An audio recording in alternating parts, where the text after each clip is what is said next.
Hi everybody, so today I'm going to be making a lovely nail set with ladybugs and flowers.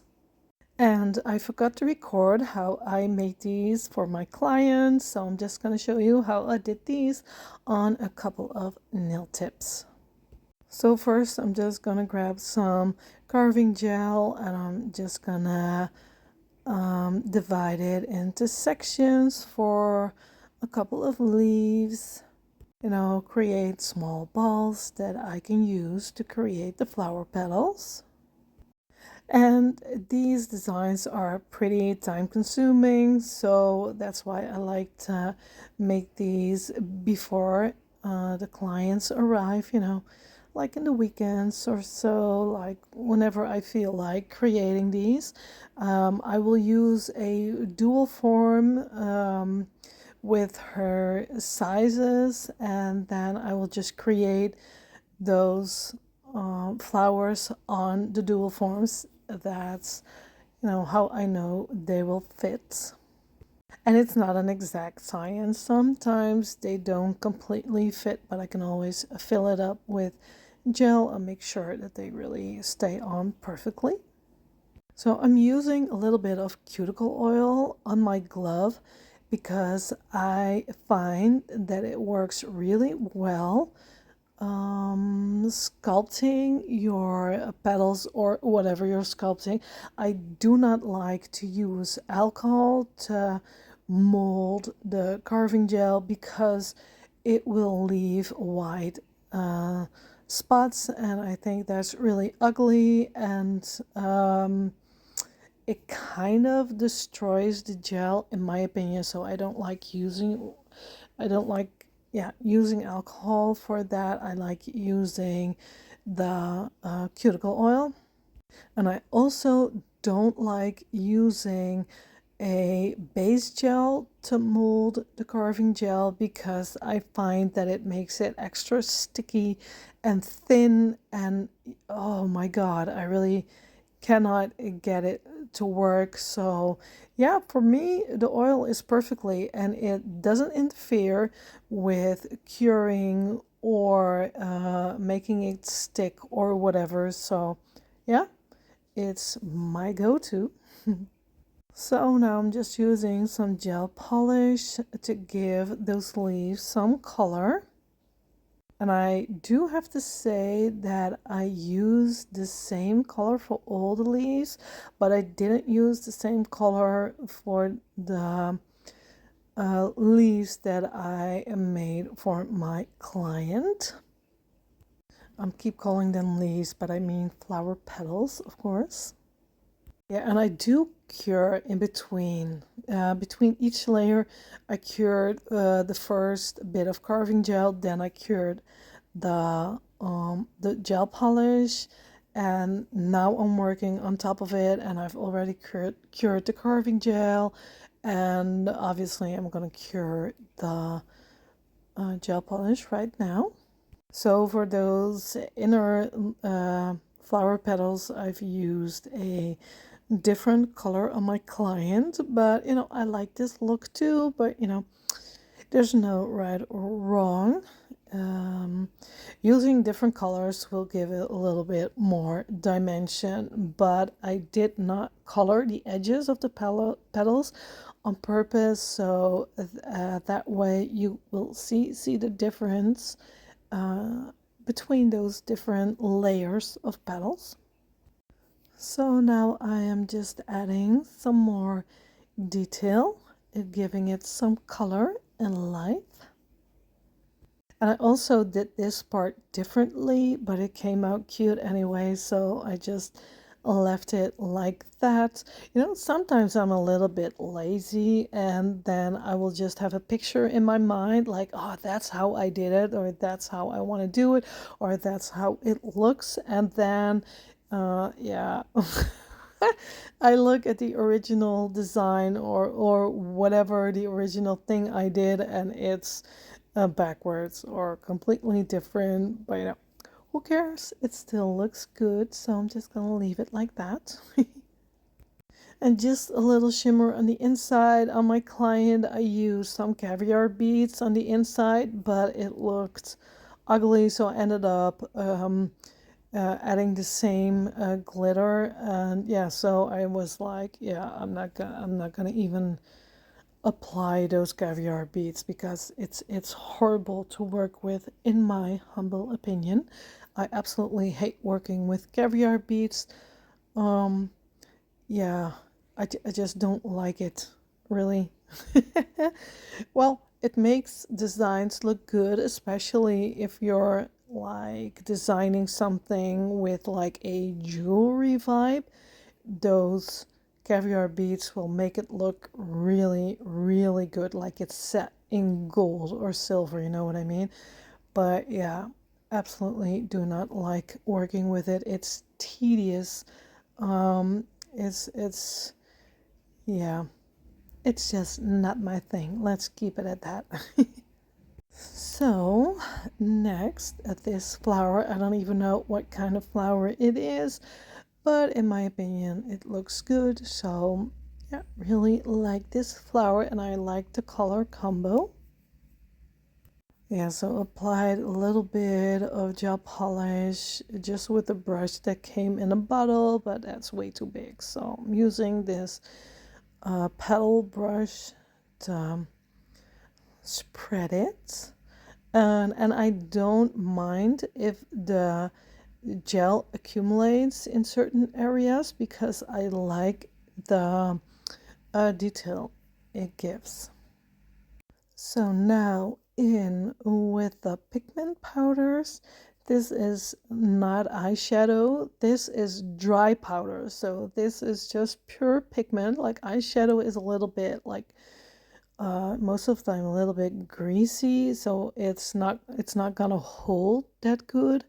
But these pigment powders are really dry, and they really are made for the nail art, and they hold up really well. In with some more details. Yeah, I really like working with details. Some of my clients are like, you're not even, you know, nobody sees that. Well, maybe, but I do. So, and I need to be proud of my work, you know. It's not all about the client. I want to be proud at what I've created. And I'm going to repeat that same process on all the petals. And of course, I've cured everything in between.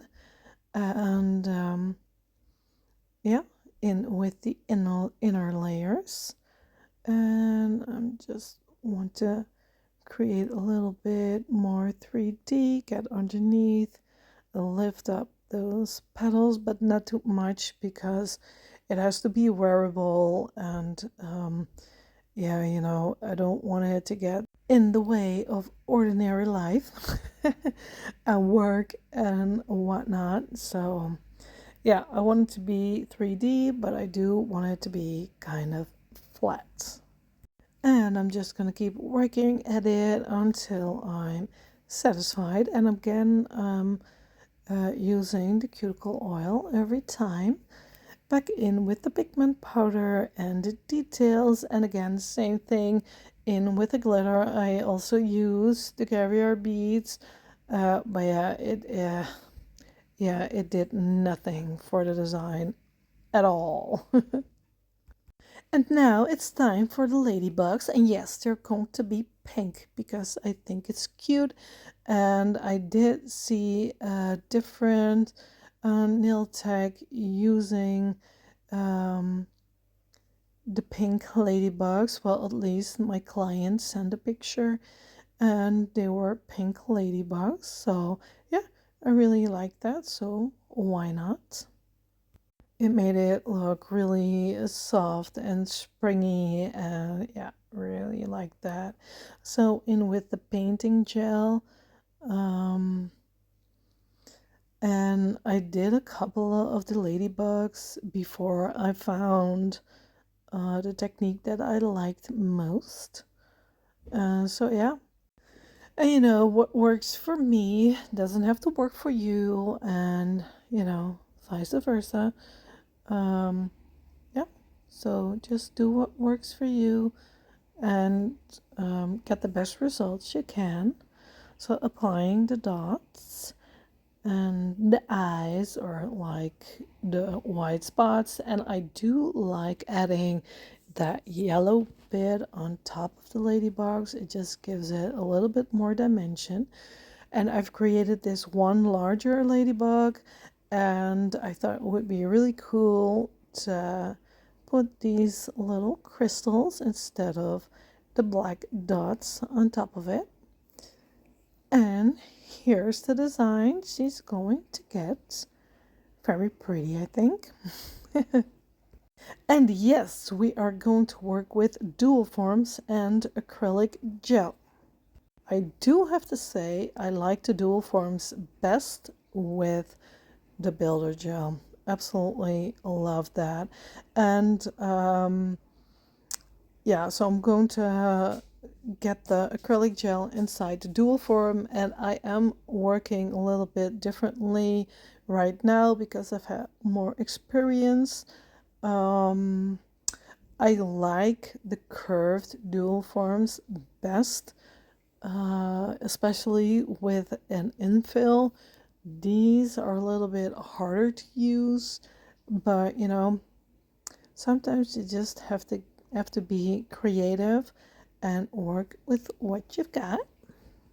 So I've written down all the sizes of my client, and that way I can pre-make the dual forms. So it will save me about 10 minutes of time with my clients. So yeah, that's very nice. It's already done. So once I've taken everything off, I can just apply it instead of my client having to wait for me fill the dual forms. So yeah, that works great. Another plus. So now I'm just removing everything. I've created this 3D snake set. These were glow in the dark snakes, which I thought was really funny because they really do glow in the dark. Yeah, they're on there really good. So it's always a struggle getting these things off. And you know, this client's always like, yeah, so now you're really excited getting everything on, like the stones and the snakes and whatever, but you're gonna be so disappointed taking them off. Yeah, because it's a struggle taking everything off. It really is. But you know, it's fine. It's fine. So now I'm just going to remove everything and remove a big part of the bulk of the nail. Normally I would just leave it, but with the dual forms I can do a nail rebalance quite easily, because you know, before I would have to do a lot of work to rebalance a nail and you know, create a new C curve and whatever. So usually I would just do infills until the nails would look like really not good anymore, and then I would do a rebalance. But now I can do it every time. I just have to remove more product before yeah, applying the new dual form, because if you don't, it's going to get really bulky and ugly. So yeah, that's the only thing. But you know, it's really quick, you know. There's not that much product on a nail. And you know, I really do like it that I get to rebalance the nails every single time without doing a lot of extra effort. You know, the results are way more prettier, and it takes about the same amount of time. And I do have to say that working with dual forms isn't faster, in my opinion, except for rebalancing the nails and creating those new C-curves. And you know, where your nails growing downward, if you're doing it by hand, it takes a lot of time. If you're doing it with a dual form, it's a lot faster. But just doing an infill, no, it's not faster. It takes about the same amount of time, and I'm pretty fast. You know, so I'm happy with the amount of time it takes, and I don't mind spending time sculpting nails and create beautiful nails. I'd rather spend 30 minutes more and be absolutely happy with my work and proud of my work than um, being 30 minutes faster and not totally happy with my work and being a little bit ashamed if another nail technician would see my work. So, yeah, I'm not into that faster is better thing. So once I've removed all the bulk from all 10 of the nails, it's time to scrub the nail. And I did remove the cuticle tissue with the e-file. And so yeah, the nail plate is all clean. And once again, I do not file the natural nail. There's no need. A nail is already coarse on its own. It's only shiny because of the oils from your skin, food, and hair. So once you get rid of that with a dehydrator and get rid of the cuticle tissue, you're good to go. And now I'm going to apply the dual form, and yeah, it's a bit of a hassle. It's yeah, like I said, I really like the curved dual forms better, but for you just cannot use them for all lengths and all shapes. So yeah, and I'm not going to apply it all the way to the cuticle. There's no need. There's already base there, so I could just leave a tiny little gap, and then I will just do a flash cure. So I've pressed the nail, the dual form, that the gel will make contact on the entire length of the nail. You can see it happening if you watch really closely, that the gel is starting to stick everywhere. And then it's going to lift up a little bit near the cuticle area, but then I will just press it down a little bit. And yes, I will have a little bit of an edge near the cuticle area, like I really have to file that down, but it's okay. That's minor work. So yeah, just pressing it lightly that it touches everywhere, doing the flash cure, and then I will do a full cure. And once it's fully cured, I will take off the dual form, and then I will do another full cure, because you cannot be sure that it's fully cured with the dual form on top, because every layer will stop a little bit of curing. So just be safe and cure again. It's only a minute, it's not the end of the world. Just cure again and be safe for your client and yourself. So now I'm just going to file down a little bit of that edge that the dual form left. And it's not a lot, it's minor. And I'm trying to keep the e-file at an angle, so that way I will instantly get the apex in, starting from the cuticle area. And that was about all the work it needed. So now I'm just going to get rid of a little bit of length, just shorten it a little bit because it's just too long for her job, unfortunately. And I'm going to do that for all 10 of her nails, of course.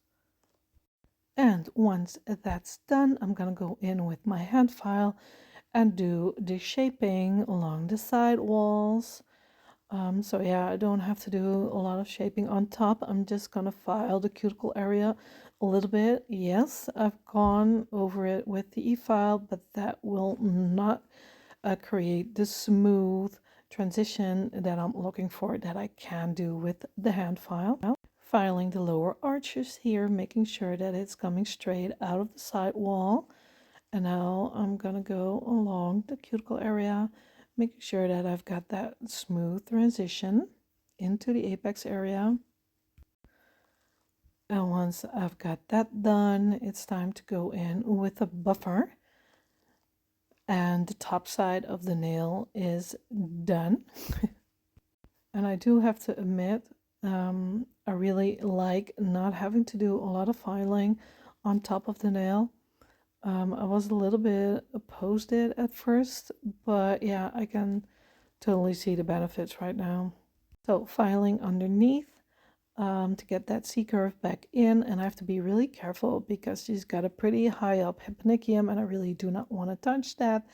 So you will see me maneuver around that very carefully, and of course thinning out the nail at the free edge. And if you look at the side profile of the thumb, you can see it's a really pretty nail. So I'm only thinning out at the edge of the nail, leaving most of the bulk still intact because I really do not want the nails to break.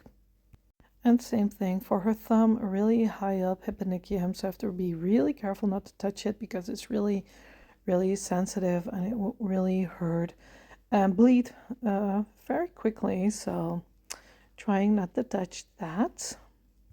And I really find this process very satisfying. And another plus is that any natural nail underneath that's lifted, you know, you're getting rid of that with filing underneath. So that's a win-win in my book. So on to applying the gel polish on all 10 of her nails. I'm just going to alternate between the pink and the bluish green. Yeah, lovely pastel colors. I've been doing a lot of nail sets with these colors, just absolutely gorgeous. And now in with this lovely blue, absolutely gorgeous color. So both hands are not going to be the same. The design is not going to be the same. The colors will alternate between fingers just the way she likes it. And yeah, who am I to not comply? Made a little error, so I'm just going to take that off with this. Yeah, what's it called? Basically, it's like a Q-tip, but then a very thin Q-tip. And as always, I kind of have a plan, but not fully worked out yet in my head. So yeah, I just applied some rubber base. Of course, it fell. Yeah, so I just applied some rubber base, didn't cure it yet. Next, I'm going to apply the flour. That way it will stick to the nail. Then I'm going to do a full cure, and same thing on this hand, but then the big flower. And I was really happy that it just fit perfectly. Like it should not have been any bigger or I would have had a problemo. And also on her thumb, so this one, well, it fits, but you know, as you can see, it wobbles a little bit, so I'm gonna have to fill that up with gel underneath.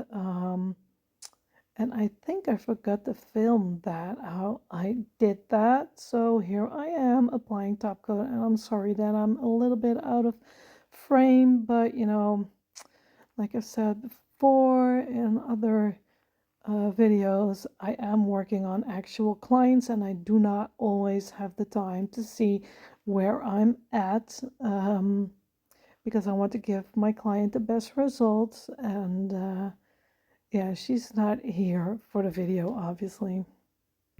And yes, I could do this all in the appointment itself, but that would take so much more time.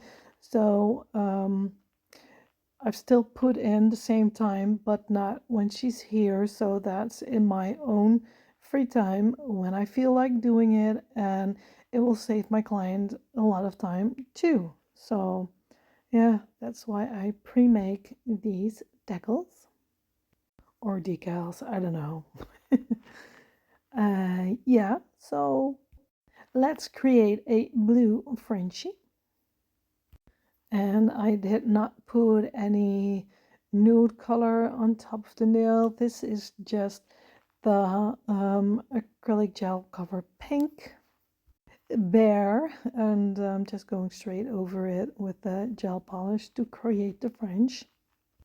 And lately French in my salon has been like trending like really hard. Like everybody wants French and different colors, but also a lot of classic white French, like, oh my God, what's happening?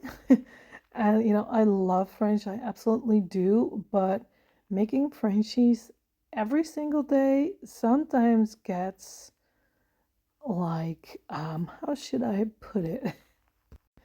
Not that fun to make anymore. Yeah, so I keep joking about it with my clients. Like, I'm all out of French today. No more French. French is done. I don't have any French left anymore. But of course, if my client really wants a French, I will make the French. But yeah, sometimes if you're doing things every day, day in, day out, sometimes I get a little bit sick of it. But in the end, it's always gorgeous. So I get what I wanted. So now I'm going to create this pink leaf. Just the basic leaf. Because I've applied all the flowers and now it's time for the ladybugs to land on these nails. So I'm just going to decorate these nails just a little bit. I'm going to apply like a plaid, a pattern on the blue Frenchie. Nothing special because I don't want it to distract from the lovely ladybugs. And I am using the metallic chrome polish by Careful Nails, and I really absolutely love the product, but I have not found a brand yet that will stay shiny once you've applied top coat on top of it. And I did try to use this without a top coat, and well, it doesn't stay pretty. Maybe for about a week, but then it will start, I don't know, like it will not be that pretty anymore. Yeah, it won't be as shiny and everything. So I really do want a top coat, but once you top coat, it will get a little bit dull. And just some basic dots with the blue on top of this light baby pink. I know it's very simple design, but I absolutely love that. The baby pink with the blue dots. Absolutely love it. I really do. And then later on with the ladybug on top. Gorgeous, in my opinion. So let's pick up these ladybugs. The one with the rhinestones. And of course, and again, I've applied the rubber base underneath, not cured yet, to set the ladybugs in place. Oh, look at the tiny one. So absolutely cute. Just a flash cure so it won't move before she hits the light. That would absolutely happen with these big charms. Let's see. So I am trying to work out in my head, and I wish I've done this ladybug like a shade lighter, but I did not think that through properly, but it's still cute, so it's fine. But if it was a shade lighter, it would have, stood out a little bit more, but yeah, still cute, still very cute. Yeah, and I absolutely love the pinky. And once that's fully cured, we are done. And here are her nails. Absolutely love how they turned out. So freaking cute. So I really hope you've liked this video. Thank you all so much for watching. And I wish you all a very good day. Goodbye.